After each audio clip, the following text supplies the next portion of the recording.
Hey, welcome back to another episode of Spooky Tales. If you like moonlit nights, candle lights, and poltergeist, then drop a like because that's our mission and why we feel this disposition. Pretty much today we're going to be talking about my favorite books growing up as a kid. It's a trilogy. These books right here, Scary Stories to Tell in the Dark. You might know them because they ran out in the book fair a lot. They were just, I don't want to say they were as popular as Goosebumps or anything like that, but they were a little bit darker as far as the children's horror stories go, you know. I would say, they're a little bit darker than R.L. Stine. They're short stories, so they're definitely not as long. Maybe a couple pages for each story, but the illustrations in this is crazy. Some of these illustrations are no joke. It's just black and white ink drawings. Each story has an illustration. Some of the stories, they come from folklore. Some of them are retold stories. Some of them, I don't think any of them are original. They're just retelling the stories that you might have heard growing up as a kid. Some of them are older folklore. There's a lot of native traditional stories in there, a whole lot of ghost stories, monster stories. But anyways, today I plan on telling you my favorite 2 stories from each book. It's a trilogy, like I said. Today we got Reese. He's going to be commenting after I give a little lowdown. I'm not going to read the actual story. What I plan to do today is just give a little skim over of the story, the basis, why I like it, and, you know, we'll just reflect on it. The first story I got that I read from the first book was called Aaron Kelly's Bones. Pretty much a corpse exits his grave and refuses to return until he feels dead. He doesn't feel dead, so his wife keeps telling him, you need to go back to the grave. He's like, I don't feel dead, so I'm not going. Anyways, the widow can't collect any insurance money because he pretty much still walks around. So she's just living with the dead guy and can't get paid for it because he's technically still walking around. The town fiddler, he comes over to the house, and the corpse wants him to play as a little bit of entertainment. So pretty much they notice the faster he plays, the more the corpse falls apart. And the way they're describing it in the story is so cool, like his bald head wagging, his bones breaking, and everything like that. So pretty much after he falls apart, after dancing to this fiddle player, they gather up all his bones, mix them up, and return him to the grave, just so he can't get back out. Now that's the first story I like.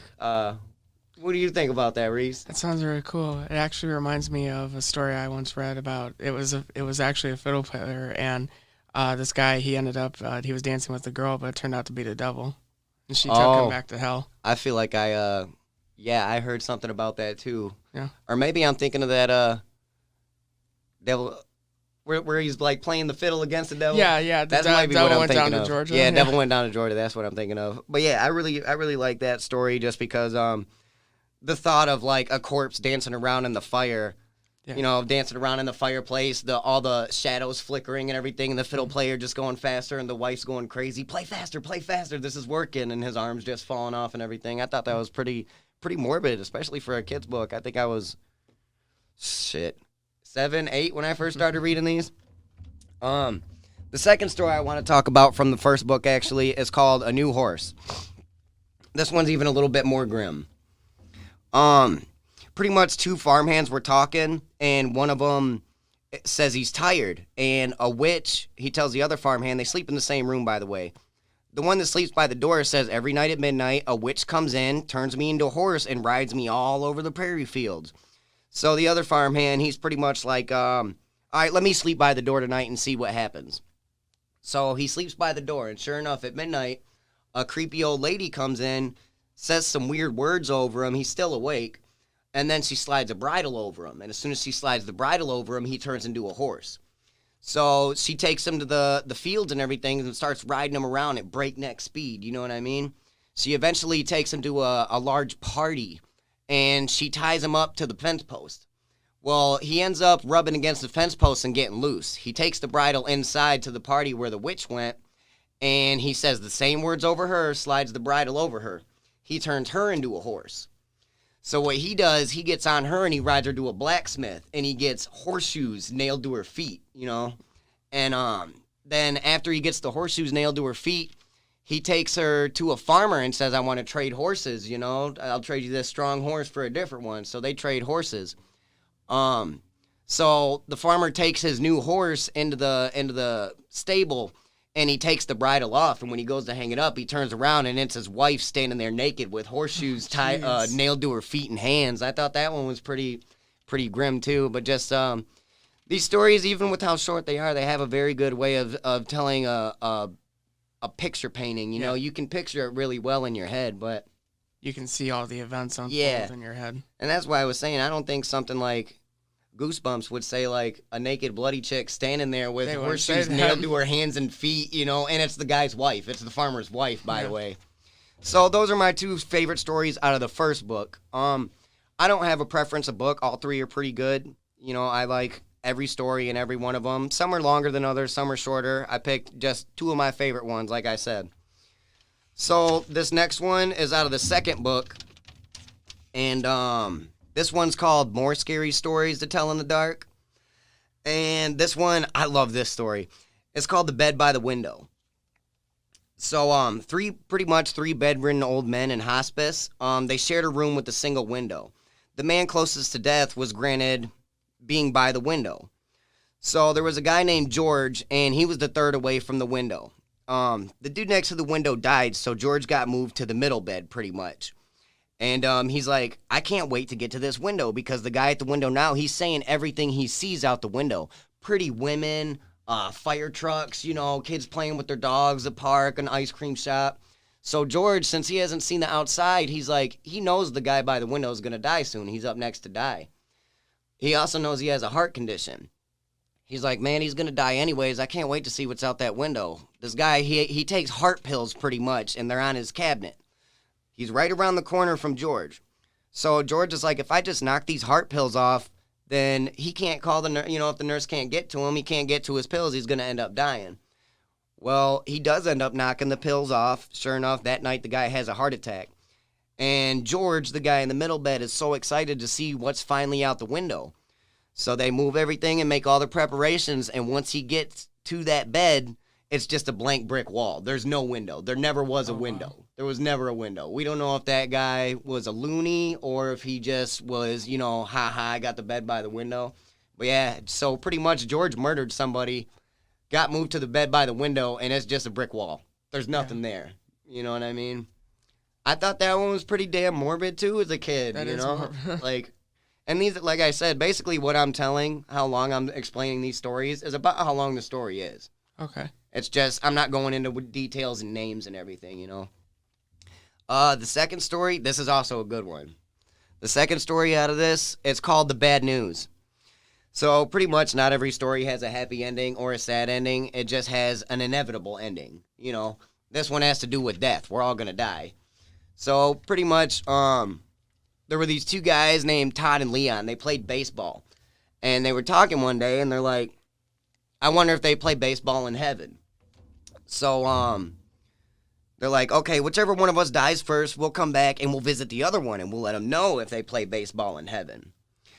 So pretty much Leon dies first, and Tom's sitting in his living room when Leon appears. He says, I have some good news and I have some bad news. He says, they do play baseball in heaven. He says, I play the same position that I used to play in real life. He's like, we got some great teams up there. Tom's like, all right, what's the bad news? He's like, bad news is you're up to pitch tomorrow. So pretty much a ghost came and told him he's going to die the next day, you know. Yeah.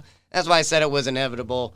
Death is an inevitable thing, but this, like I said, this story wasn't really a happy ending. It wasn't a sad ending. It was just inevitable. Inevitable. Like, yeah, we do play baseball, but you have to pitch tomorrow, you know. So them are the two books from More Scary Stories to Tell in the Dark. That's the second book out of the trilogy. The third one is called More Tales to Chill Your Bones. The two stories I picked out of here, the first one I'm going to talk about is, it was a little bit hard to grasp as a kid. You know, some of these stories can get, even with the short as they are, they can get pretty detailed and intricate. You know what I mean? Yeah. This one is called Maybe You Will Remember, and it takes time at Victorian times. So this lady and her mother, they go to Paris, and they check into a hotel because the mother's not feeling very well. And they call the hotel doctor to come take a look. The doctor says, I know what this is immediately. I'm going to give you my address, and I'm going to send you across town to go get these pills. She needs them immediately. So the daughter gets into this taxi cab, and she goes to this address, and they're driving agonizingly slow. She thinks they're going up the same streets, you know, and just going in circles. Well, after a couple hours, they finally get to this doctor's house. the wife gives the daughter a bottle of medicine, a bottle of pills. Yeah. She's like, oh, thank God. Now I can get back to my sick mother and give her the medication she needs.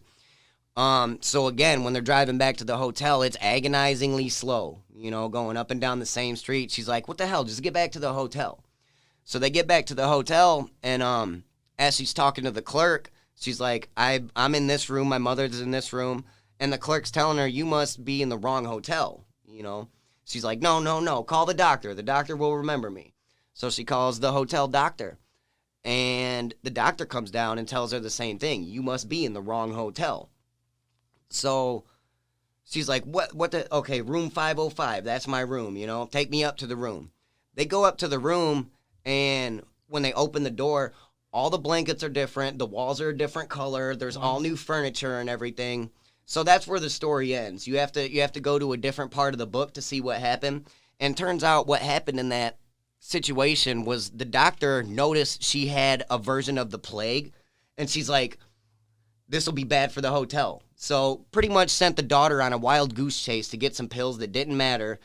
Waited till the mother died, got rid of the body, and painted this whole room a different color, changed the sheets and everything, and made this woman think she was crazy by going to the wrong hotel. The woman's like, I recognize I recognize this hotel, and everyone's telling her, I think you're in the wrong place.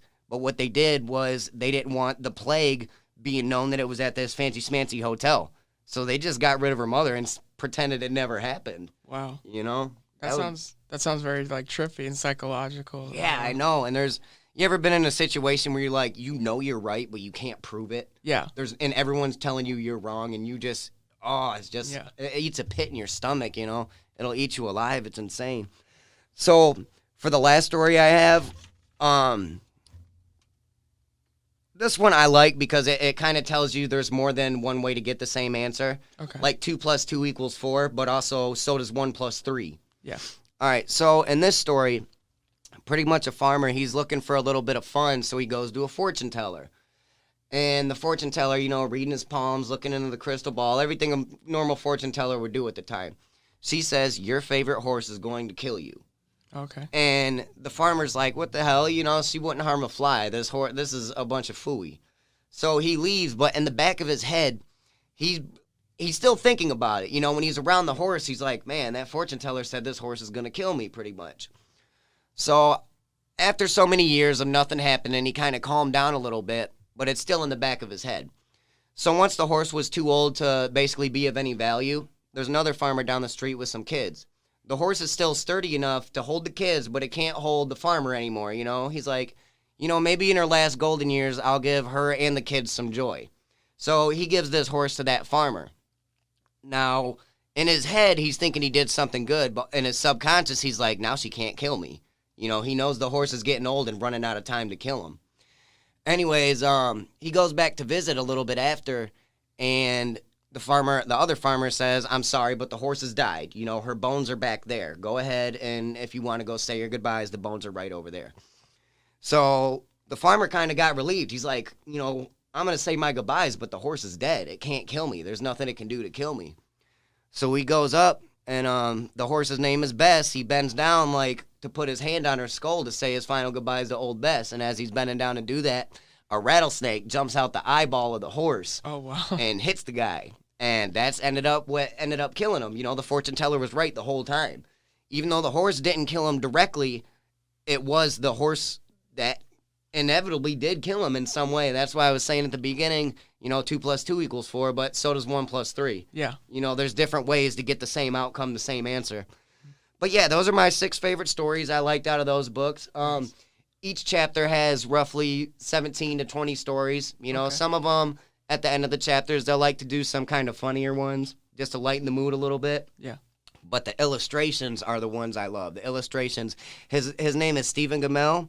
The author of this book is called Alvin Schwartz. He does a couple of other books, but this is by far my favorite genre that he does.